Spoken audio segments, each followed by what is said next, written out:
नमस्कार, welcome to my GS care channel. My dear friends, अक्सर delivery के बाद, जी हाँ, जो नॉर्मल डिलीवरी हो या सी सेक्शन डिलीवरी हो, डिलीवरी के बाद जो है वजाइनल इन्फेक्शंस का खतरा बढ़ जाता है। जी हाँ, आज मैं बताने वाला हूँ कि वजाइनल इन्फेक्शंस से कैसे बच सकते हैं। जो हमारी माताएं हैं, जो बहनें हैं, इसके लिए आप वजाइनल केयर कैसे आप कर सकते हो, आइए वीडियो को लास्ट तक देखना है। कई बार डिलीवरी के बाद महिलाओं की, जो महिलाएं होती हैं, उनकी वजाइना ढीली पड़ने से उनके लिए वजाइनल इन्फेक्शंस का खतरा जो है बढ़ जाता है। जी हाँ, ऐसे में अगर आपने अभी अभी न्यू बॉर्न बेबी को जन्म दिया है तो यह जानना आपके लिए शायद बेहद ज़रूरी है। जी हाँ, कि आखिर डिलीवरी के बाद अपनी वजाइनल हेल्थ का ख्याल भी रखना पड़ेगा। प्रेगनेंसी के दौरान एक महिला का शरीर कई तरह के मानसिक और शारीरिक बदलाव से होकर गुजरता है। इस बात को ध्यान रखो आप। यह बात ज़्यादातर महिलाओं को पता होती है, लेकिन ज़्यादातर को पता नहीं होती है। लेकिन क्या आप जानते हैं, प्रेगनेंसी के बाद एक महिला को न सिर्फ अपनी फिजिकल हेल्थ बल्कि वजाइनल हेल्थ पर भी खास ध्यान देने की ज़रूरत होती है। हाँ, जी हाँ, बिल्कुल सही कहा मैंने। डिलीवरी के बाद महिलाओं की वजाइना में कई सारे चेंजेस आते हैं, बदलाव आते हैं, जिसकी वजह से वजाइना अधिक संवेदनशील हो जाती है। इतना ही नहीं, कई बार डिलीवरी के बाद महिलाओं की वजाइना बिल्कुल ढीली पड़ जाती है।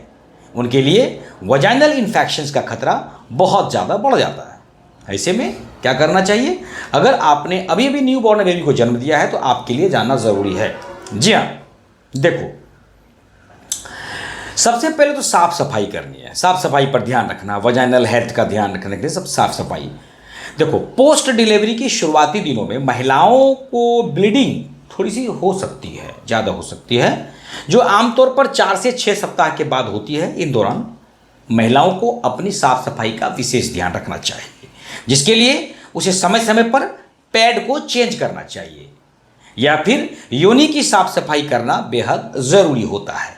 इस समय वह अपनी हाइजीन को नज़रअंदाज करने वाली जो भी महिलाएं होती हैं, उसमें इन्फेक्शंस का खतरा जो है बढ़ जाता है। अगर हाइजीन है तो अगर उसको अवॉइड कर दिए तो इन्फेक्शन ज़्यादा बढ़ जाएगा। उसके बाद है, गुनगुने पानी से भी आप सफाई कर सकते हैं, सेकाई कर सकते हैं। जी हाँ, इस दौरान इस पीरियड्स में महिलाओं को दिन में कम से कम 2 बार गुनगुने पानी से अपनी जो है जो टाँके होते हैं उसके, अगर सी सेक्शन हुआ है या फिर नॉर्मल डिलीवरी है तो उस वक्त भी जो है आप 2 बार गुनगुने पानी से उसको सेकाई कर सकते हैं। यह टाँकों को जल्दी क्या करता है, हीलिंग करने में आपको मदद कर सकता है। अगर सी सेक्शन हुआ है, ऑपरेशन करके अगर बेबी हुआ है तो देखो, सिकाई के बाद जो डॉक्टर ने आपको एंटीसेप्टिक क्रीम या एंटीऑक्सीडेंट क्रीम जो अगर आपको दिया है उस टाँके पर ज़रूर लगावें।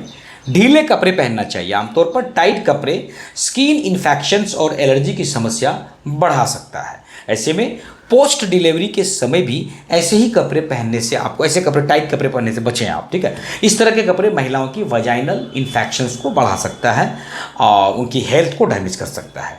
डिलीवरी के बाद शुरुआती महीने में केवल ढीले कपड़े ही पहनना चाहिए, इस बात को ध्यान रखना है। बैठने के तरीके पर ख़ास ध्यान रखना है। नॉर्मल डिलीवरी के दौरान वजाइना में बर्थ कैनाल के अंदर एक छोटा सा चीरा लगाया जाता है, जिससे महिला की पेशाब की थैली और एनस पर असर ना पड़े, महिला की डिलीवरी आसानी से हो जाए। समझ में आ गया? लेकिन इस दौरान लगे हुए इन टाँकों को खास देखभाल करने की आवश्यकता होती है। इसके लिए सबसे पहले महिला को अपने बैठने के तरीके में खास ध्यान रखने की ज़रूरत पड़ती है।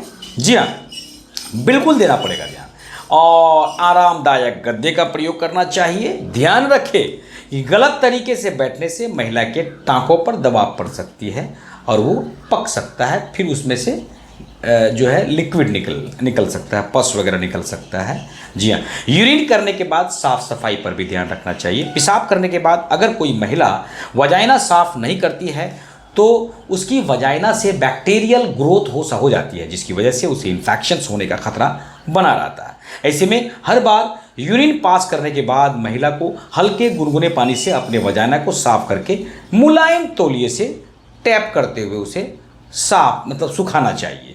डिलीवरी के बाद बहुत अधिक ब्लीडिंग होती है या उसके वजाइनल डिस्चार्ज से ये गंदी स्मेल आ रही है तो उसे फ़ौरन अपने डॉक्टर से मिलना चाहिए। जी हाँ, इन दोनों ही स्थिति को नज़रअंदाज करने से महिला की वजाइनल हेल्थ को नुकसान पहुंच सकता है और इन्फेक्शंस का खतरा तकरीबन 99% बढ़ सकता है। तो आपने जाना कि डिलीवरी के बाद कैसे हाइजीन को नज़रअंदाज करने से हम मुश्किल में पड़ सकते हैं। तो वीडियो में बने रहिए, ज़्यादा से ज़्यादा जानकारी के लिए लोगों को शेयर करना है। तब तक मस्त रहें और खुश रहें। जय हिंद, जय भारत।